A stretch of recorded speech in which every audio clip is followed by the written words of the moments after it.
When the topic of cults is discussed, oftentimes our minds go to one figure, Jim Jones. On November 18th, 1978, 918 people, including over 300 children, passed away at the infamous Jonestown settlement at the hands of cult leader Jim Jones. In this episode, join me as I travel to Lynn, Indiana to investigate the church that Jim Jones grew up in. Does the infamous figure still roam the sanctuary where he gained his religious views? Do dark demonic shadow figures attack those who dare to enter? Find out as we open this next chapter of The Dead Chronicles.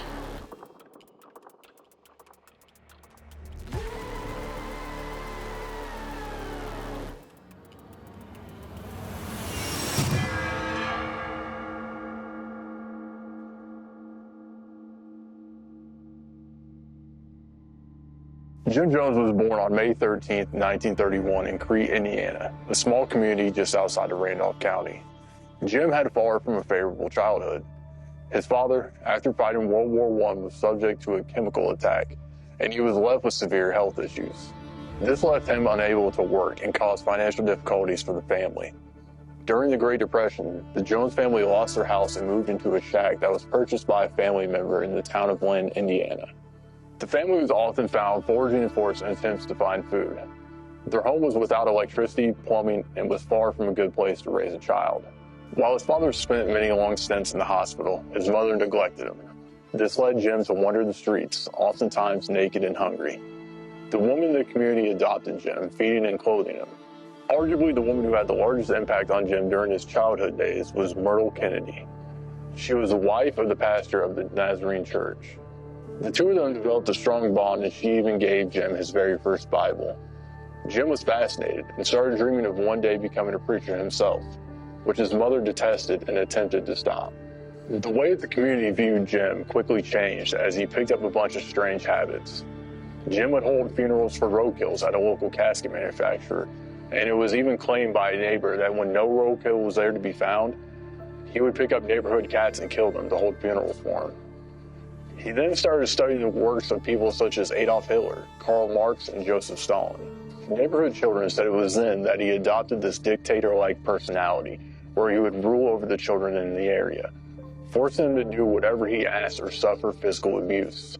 One of the more entertaining stories of Jim in his childhood was when he gathered the entire neighborhood to witness him fly, one of the many powers he claimed to have. He climbed on top of a building and jumped down in order to showcase his ability. Believe it or not, as he fell to the ground, he wasn't actually able to fly. The location that we're exploring this episode is the church that Jim Jones spent his childhood years. This is said to be the church that mended Jim's mind and put him on the path to becoming the infamous figure that we all know him for.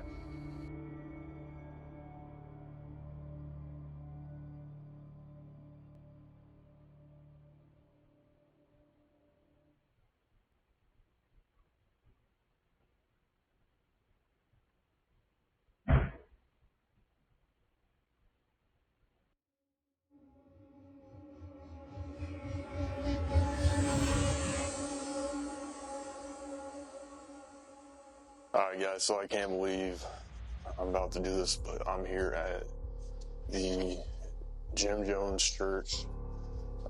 It's said to have lots of demonic activity.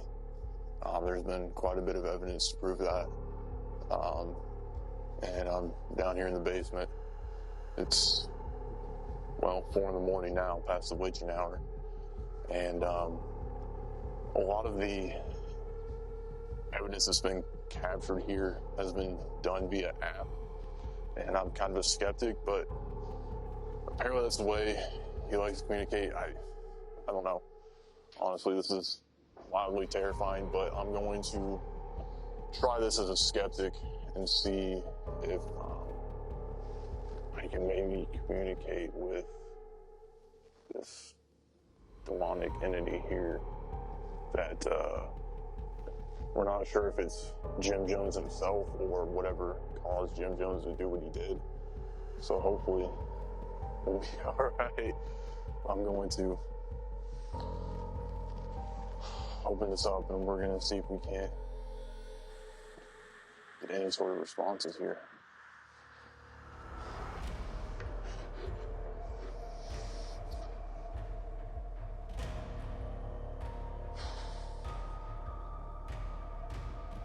If there's anyone down here, I'm down here by myself. If you want to come and make yourself known. I hear that you're a demonic entity here at this church. It's been known to attack people.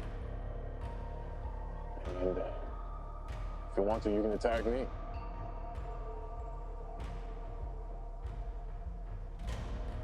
Can you tell me what this place was used for?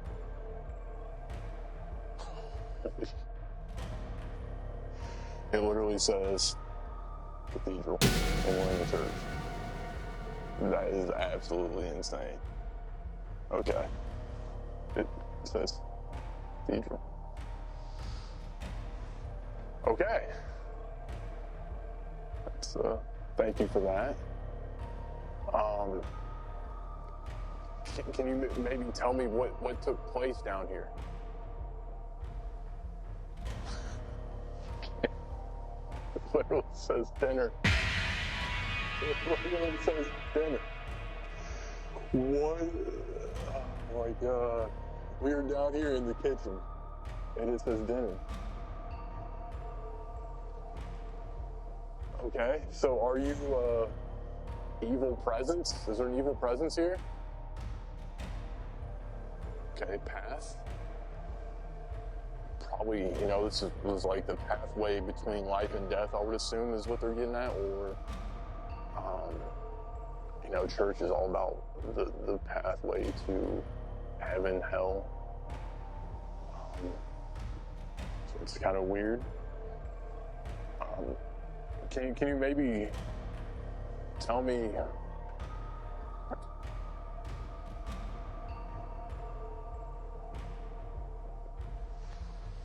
what really took place here? There's lots of claims of Jim Jones still being here. Is Jim Jones still here? Was he a good person?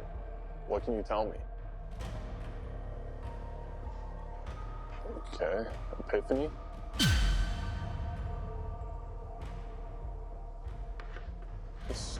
They did say, so after he had left here, he went on to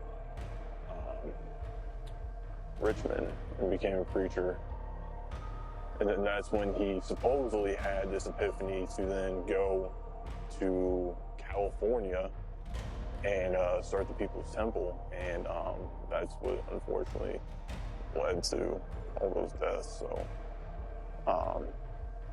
can you tell me what you feel about Jim Jones? Is he still here? Does his presence still linger? Okay, it says gauze. Strange.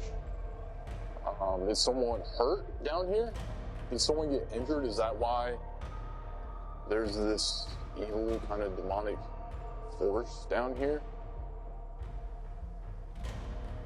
Okay, it says object. So maybe someone was are you saying someone was attacked with an object down here? Sense. Those make sense, and honestly, it got a lot colder down here, so I'm starting to sense something. So I don't know. It's crazy because, like I said, I'm not a believer in these apps that we see. A lot of these. Wow, literally just said baby. And we were down where the Sunday school was held. So there definitely would have been babies down here. But yeah, I've always been so critical of these ghost hunting apps and so outspoken about them because, it's like you've got this word bank that it chooses from, but all these legitimately seem to really line up. But, the only real issue that I still have is that this is actually an app for the game Pictionary. And we've been generating random words this entire time. So, with that said, there's a lot of groups that come in here and claim this demonic activity based off these apps with word banks. and just proved how easy it is to use an app that's not even for ghost hunting whatsoever, that literally just generates a random word, and everything somehow seemed to line up, but it didn't. So with that said, I think that the real stories and history of this place need to be told, and not this whole demonic entity, Jim Jones hanging out type story that people are getting by coming in and using these techniques. So I think it's officially time that we turn all the lights out and we actually start investigating. After booking this location, I was curious as to what type of activity to expect. I had heard some pretty crazy claims of possible physical attack, shadow figures, and even photon events. To do some more research, I decided to seek out some of the videos of people who've already visited this location. What I saw were a bunch of videos branding this as the Demon Church. And as I watched them, I noticed one thing in common: the usage of apps. These have become very popular within the paranormal community, replacing equipment like the expensive Ovilus. People who use them swear by them, but I had my own thoughts on how they do or don't work. I decided to try out this experiment with a random word generator, and in the first take, as you saw, it worked flawlessly. Perhaps even better than the ghost hunting apps they want you to pay $5 for. I also tried out a few of these apps while at the location, and I never received anything that lined up as well as it did with the random word generator.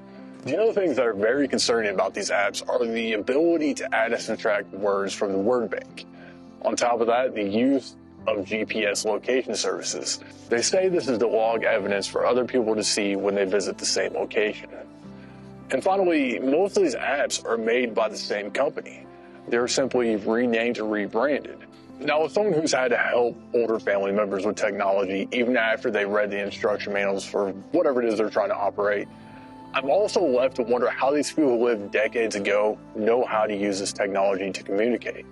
They claim that the spirits are able to manipulate things like the EMF field so that it can be translated into words. So I'm left to reason that the developers of these apps must have also sent off some sort of ghost Rosetta Stone to the spirits so they know if they raise the EMF field by 0.1, it'll translate into something like, "I'm a spooky demon." Now, the segment is not to bash those who are new in the paranormal field who believe in these devices. Rather, it's to raise attention to a very real problem. The community in Lynn where this church exists wants nothing to do with it, and largely want it torn down due to being known as the Jim Jones Demon Church. This is something that's happening all over the paranormal field. One of my all-time favorite locations I spent well over 40 nights at no longer allows people to film there because of a bunch of content from creators who use the same tactics and later label it as a demonic house, although it has nothing to do with demons to begin with. The location played a very crucial part in the Underground Railroad and the Civil War, but all that history has been replaced by all this false information created by this faulty equipment in the name of clicks. There are also groups of people who go into homes using these devices and leave families terrified after the words demon or murder comes up, and they tell them that they're dealing with a demonic infestation. Probably the worst that I've seen was when a pretty well-known group told a woman that her missing son was dead because of something that they found using these tactics.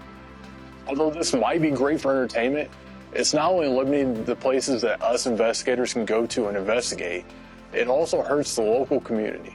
This church held weddings, funerals, charity events, bake sales. But would you dare to tell someone that you were married in the demonic church? What about the pastor who worked so hard trying to help his community and those in need just to be known as the guy who once preached at the demonic church? These are things that are not only damaging to the field and the local communities, but also have a deep psychological impact on those who were involved with these properties.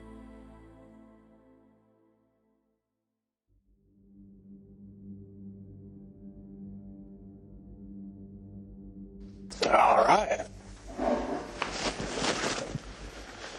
If there's anyone down here in the kitchen, just want to have a little chat with you. I was here a while back, and I thought I saw one of you walking around down here.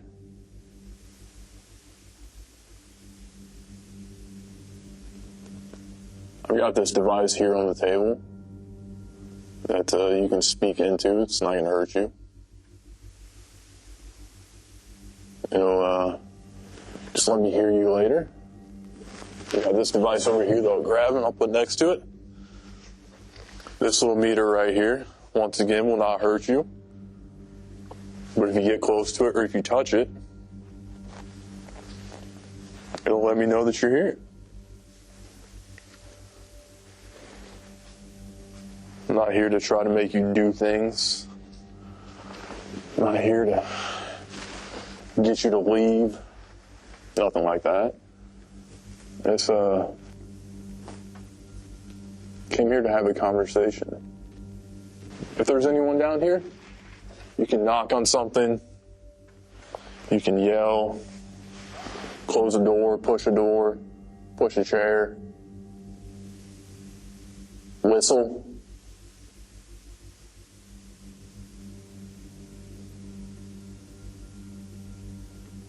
Okay. If that was you, I'd greatly appreciate it. That was pretty on cue.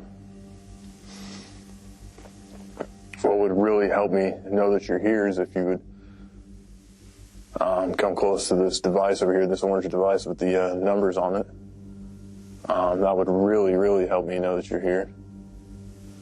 But like I said, I'm not here to make you do things. If you feel more comfortable staying back where you are, that's okay. We're not here to hurt you, harm you. Are you a Sunday school teacher?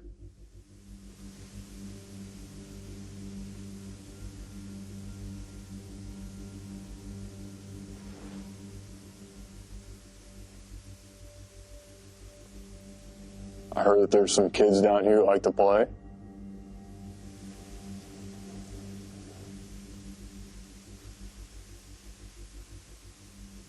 One of my favorite games is always hide and seek. If there's any kids down here who want to play that, all you got to do is hide. And just, if you can knock on something, in the room that you're in, or around the room that you're in, we'll come and try to find you. And maybe we'll hide afterwards.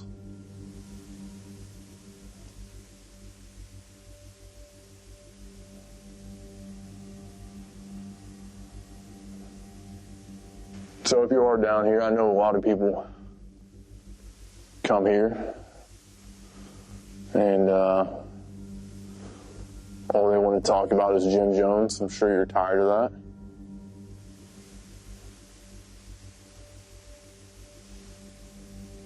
that. I want you to know I'm here actually for the opposite reason.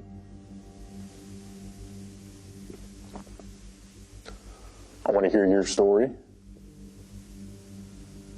I want to know more about you.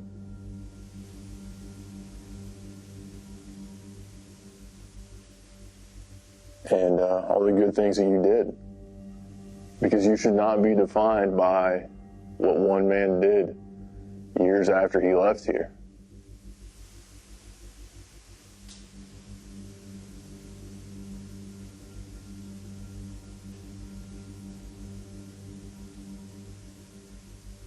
This was a house of God, and what he did was not of God.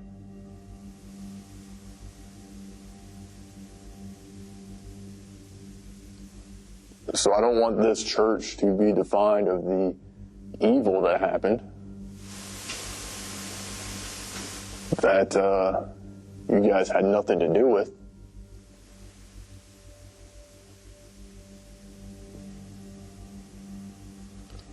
But at the same time, I think we all understand the significance of what had happened, to have it serve as a cautionary tale. And I think the real significance of this place is the fact that you guys took in a troubled child off the streets, essentially. And you did everything you could to help him.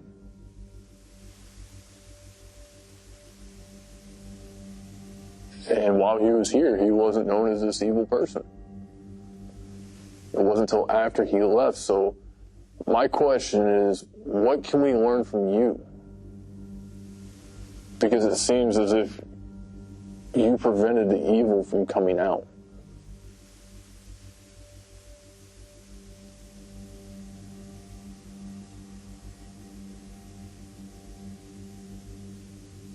What is it that you guys did for him that we can learn from? That we can help prevent things like that from happening again? Did you treat him a certain way?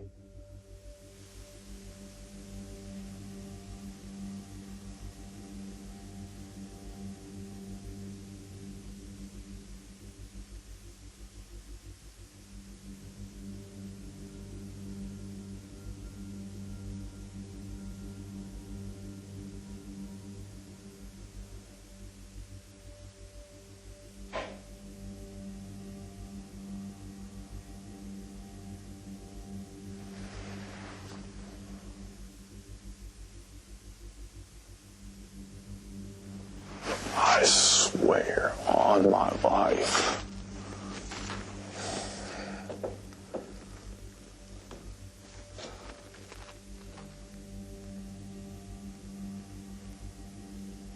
That I saw someone walking right there. Did I just see you walking over there?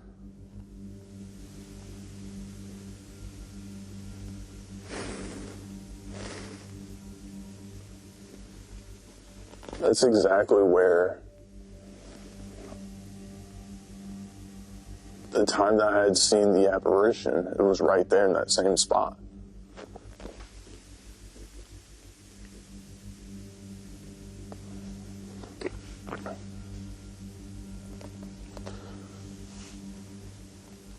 Can you maybe tell me, the other thing that I really want to know is that if you are here, maybe you've passed away and you're no longer here in the physical form. If that's the case, can you tell me why?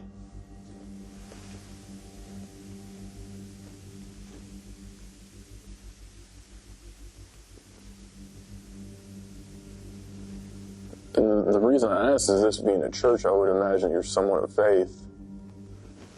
And if you're someone of faith, you believe that there's a place to go after this.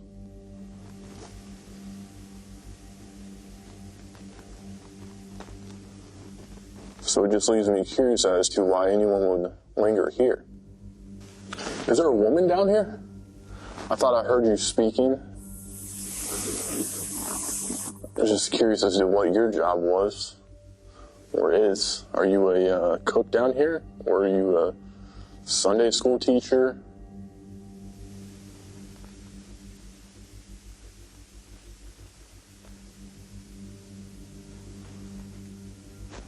I feel like what would be here is not demonic, obviously, but also not something of intelligence. And it's something that I always wondered, like, why you hear so many reports of these haunted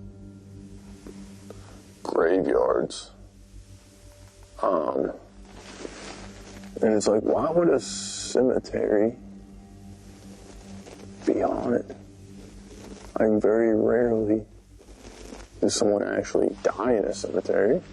It's really convenient when they do, but it's pretty rare.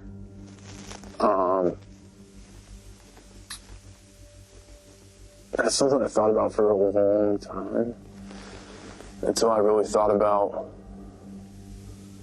the just sheer amount of not only emotion that gets poured into those places, whether it be a funeral or visiting, things like that. It's a very emotional place where a lot of energy is pushed into it. But also, people go there to visit and they visualize these people as being alive still. And so there might be some sort of like tulpa creation, sure, but also just the sheer amount of energy that's poured into those locations. And, you know, the theory is that energy kind of causes activity. And you think about churches, you always hear people compare things to being like a religious experience, because there's nothing as emotional or as powerful as a religious experience. So not only do you have, you know, thousands of services, you know, that this place probably saw, you know, of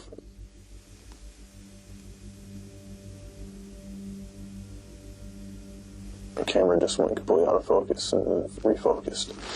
But I mean, not only do you have all these services and possibly funerals and stuff like that, where, you know, these people came in and had these religious experiences, and you also have them inviting the Holy Spirit, which is a spirit, it's right in the name, into this place. So, you know, it just kind of makes me wonder, where does all that energy go? And could it still be here?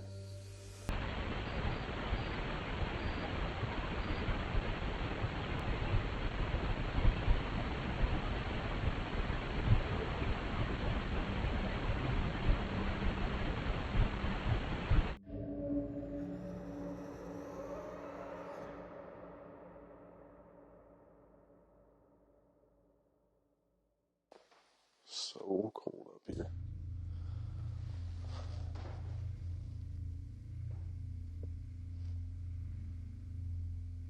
What? We're going to stationary audio up here in the attic. We're going to have to brave the cold. It says it's 53 degrees, temperature's dropping. I need to go get another camera.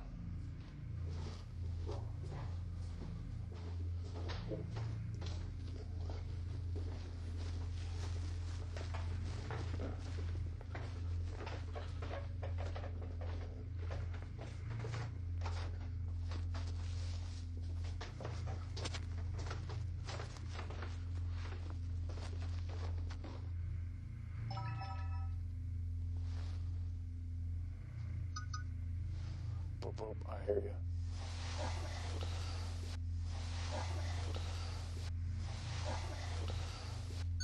Alright, rolling the second camera. Going up to the attic where it's freezing cold. And I mean freezing cold.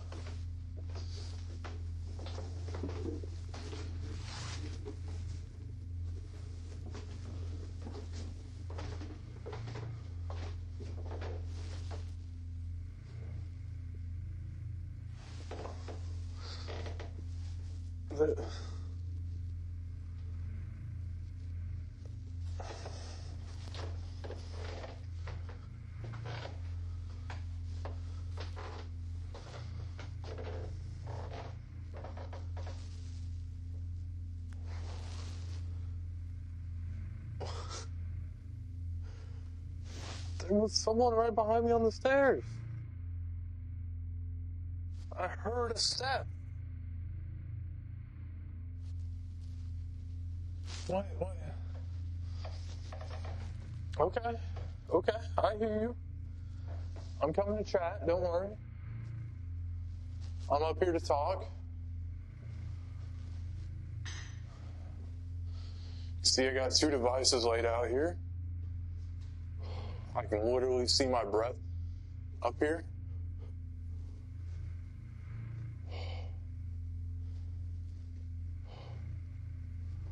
So something's got to be incorrect here. It says that it's 51 degrees up here, but I can see my breath.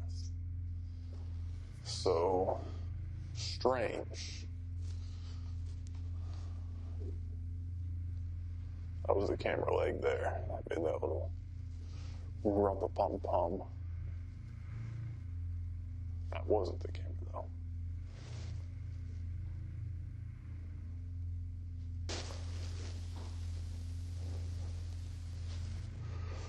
What is going on? Okay, I'm sorry. I'm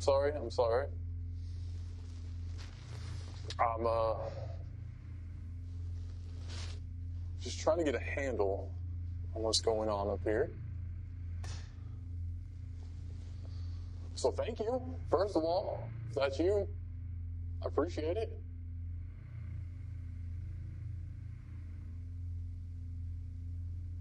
I thought I heard a woman. I thought I heard someone walking behind me. That was cool.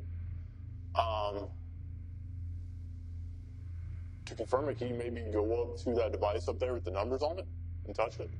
It's not going to hurt you. It's not going to harm you. It's just going to let me know that you're here.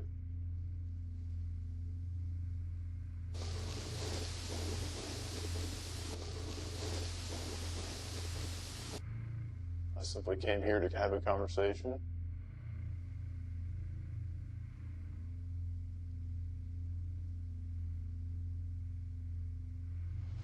Can you maybe...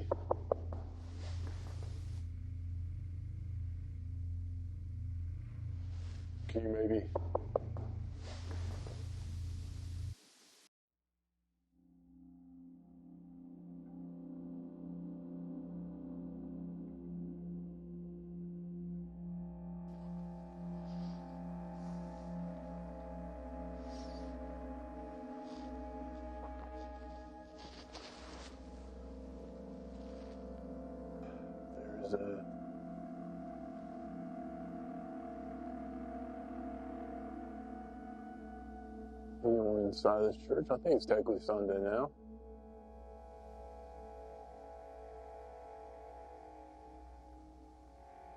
Wanted to have a conversation with you. Device with the red light up there you can speak into. Device sitting over here. It's kind of lit up. You can walk up to it, touch it. Not going to hurt you. Just kind of help me see you. Know that you're here.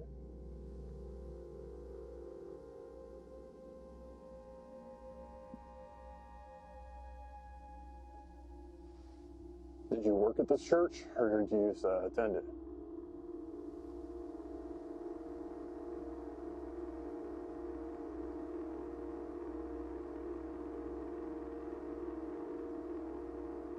Can you maybe tell me the name of the pastor of this church?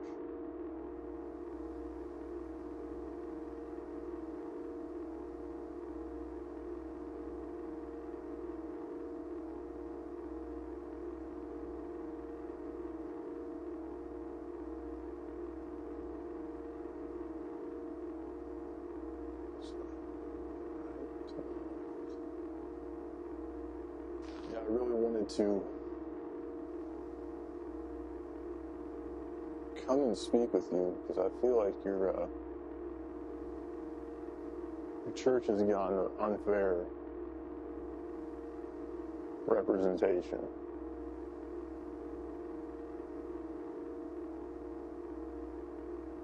I know you have quite a few people come in here asking you questions, asking you to do things. And the majority of those people want to know about one thing. That's, of course, Jim Jones. I know he's kind of put a stain on this town and on this church.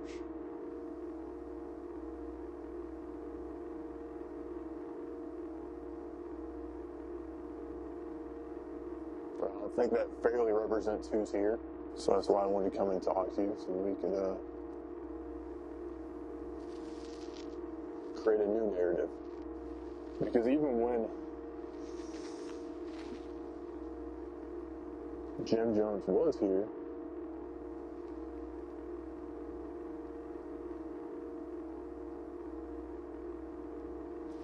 that sounds like a voice. Even when he was here, he wasn't a bad person back then. He was a child in need who was neglected, thrown to the side. And you guys saw that and took him in without hesitation. Is there a man here named Doug? Can you tell me who Doug is?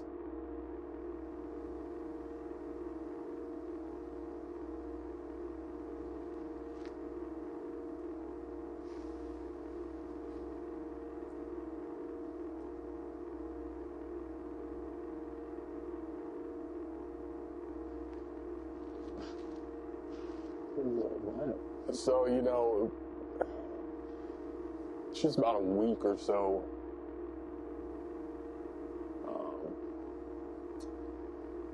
past the anniversary of what happened in Jonestown.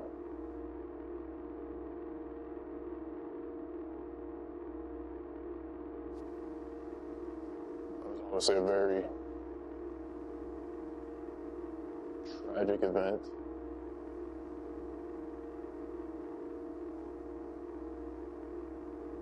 What do you think happened?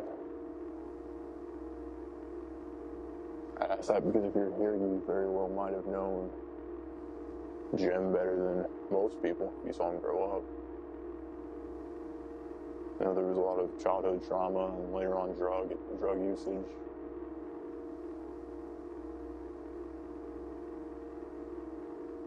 Or some people say it was the devil himself.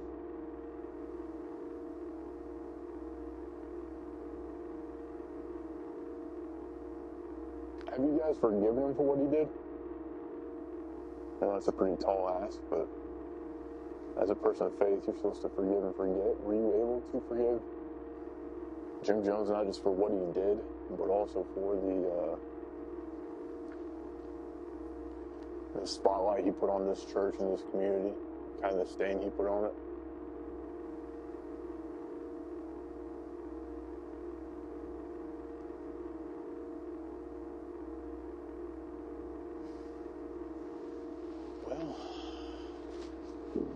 No demon shadow figure.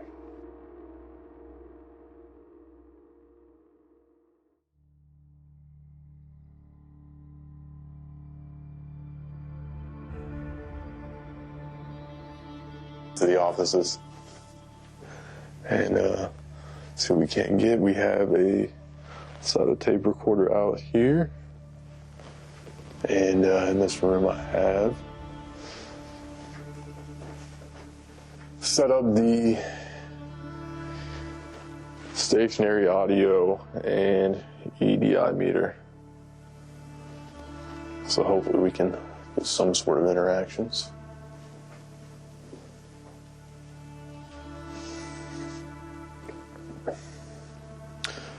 All right, if there's anyone here,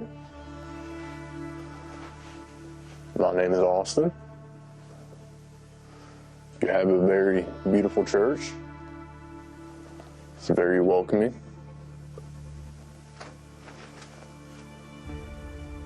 And you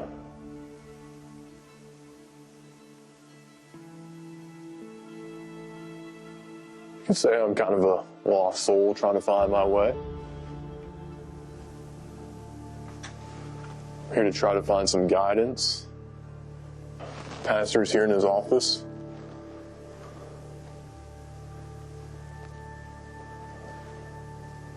Really appreciate it if you had the time to speak with me. If you do,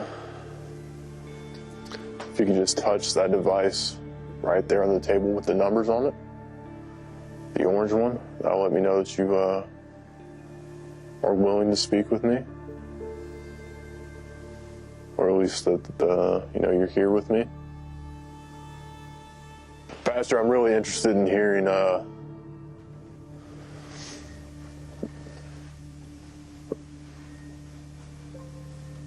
what your feelings are towards your church's connection with Jim Jones. A lot of people said it's kind of put a stain on it, on the community.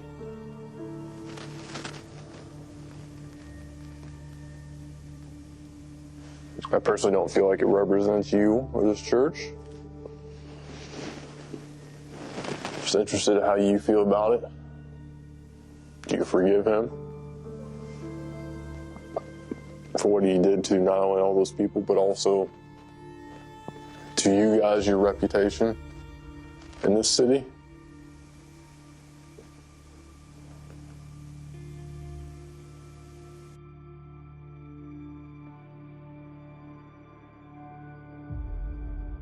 With all the history, whether good or bad, there's always something that we can take away and learn from. So in attempts to better understand some of the psychology involved, not only with Jim Jones, but also the followers, I decided to sit down with Daniel from Magical Journey. All right, Daniel, thank you so much for joining me today. I really wanted to bring you in to talk a little bit about Jim Jones. Now, when you hear the name Jim Jones, a lot of people have all kinds of things going on through their head. What's the first thing you think of when you hear his name? First of all, thank you for having me on. The first thing I think about is just the amount of people that followed him literally to their end, and just the insanity, really, of how that looks, and how. My first question is, how does it get to that point? Yeah, I think that's really kind of everyone's question. How? But we look at, we can go back to, for example, Nazi Germany. How does that happen? Let's put this in frame for little Jim. Little Jim's mom and dad was like, hey, the drugs are much more fun than you are. We don't want to deal with you. You're not good enough. And so this is where the first steps of narcissism really came in for him. And in order to become a cult leader, which is what he essentially became, you have to have a baseline narcissism. You look at it, if you were told over and over and over again, you're not enough, you're not enough, you're not enough, you begin to believe that. I guess kind of what you're kind of putting together here is that for so long he was being told that he wasn't good enough, so as a defense mechanism, really, he had to, quote unquote, prove to himself that he was good enough and better than those who go around putting him down. And that's how you kind of start to create this narcissistic personality and traits, more so as a defense mechanism. Right. And so let's look at some of the elements of his congregation. So he had the people of color, who was a rejected group of people. You mentioned that he was open to the LGBTQ plus community joining the church. Definitely a no-no in most congregations, okay? When you have somebody that says, it does not matter what they say, I love you. It doesn't matter whether they accept you or not, I do. Of course, these people are going to come in and they're going to fall at his feet, and they're going to, acknowledge him as their spiritual leader or their spiritual master. One of the interesting things I actually heard in an interview was a guy said that if Jim Jones had died in a car crash on his way to California, he would be forever remembered as a great man and a hero. Were they really aware of the fact that they were going to be required to take their own lives at some point? Again, there were dress rehearsals for this off and on throughout the whole time. So the face value answer would be yes, they had to have known, right? We talk about these rehearsals, and I'm sure they were kind of serious, but not that serious. And that's kind of things that happen to us too, where we become desensitized by so many things. Yeah, and if you were trying to protest, if you were trying to get out of it, they were holding people at gunpoint at one point, and if people ran, they were shot in the back. The bottom line, though, is that all of this could have been very easily avoided. There's so many people with cult followings, but you can even look at people who are in like abusive relationships. It's very similar to them being controlled by a cult leader, and they never leave that relationship, and you know, sometimes things end for the worst. Become aware of the people that you deal with. Become aware of your response to people. And if you have somebody or an organization or, you know, a source at all in your life that becomes manipulative, tries to, you know, continuously, as you say, gaslight you and indoctrinate you into, you know, believing that you're not good enough and they need to save you from yourself, so to say. I think it's really important to have these types of discussions, especially in the paranormal field, rather than going into a place like this and saying, he's a demon. There's a demon in here because Jim Jones was a demon in life, he's a demon in death, and he's this horrible person. And really, what are we getting out of that? People need better mental health care. And if we had that, we could greatly reduce incidents like this and just have a better world for everyone to exist in. Absolutely. Love and compassion and grace and understanding go a long way in the healing process of humanity.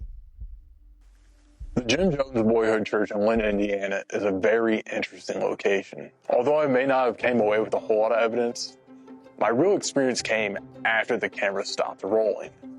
I had finished filming for the night, and I was putting stuff away in my car. And on one of my trips back in, I looked down into the basement, and I could clearly see a man walking down in the basement. Now, the scariest part of investigating these locations is always the thought of someone breaking in. Because like I've always said, the living is far more terrifying than the things that we go out and investigate. After building up the courage to go down to the basement and tell whoever it was to leave, I found the place completely empty. I feel like what may be going on in this location is residual. We talk a lot about how energy can stick around long after people are gone, and there are few places that are filled with as much energy and emotion as a church. Further investigation needs to be done before I can make any sort of conclusion. However, I do feel that this place is a piece of history that can open up many constructive conversations. With that said, it's time to move on to my next location, which is arguably one of the craziest that I've ever visited. On the next episode, join me as I travel back to Winchester, Indiana to investigate the historic Stone Mansion. Is this home still haunted by General Stone and his wife Lydia? Will I be able to encounter the spirit of a little girl who's said to still roam its halls? Find out on the next episode as we open up the next chapter of The Dead Chronicles. What you meant don't make no sense. What you said, living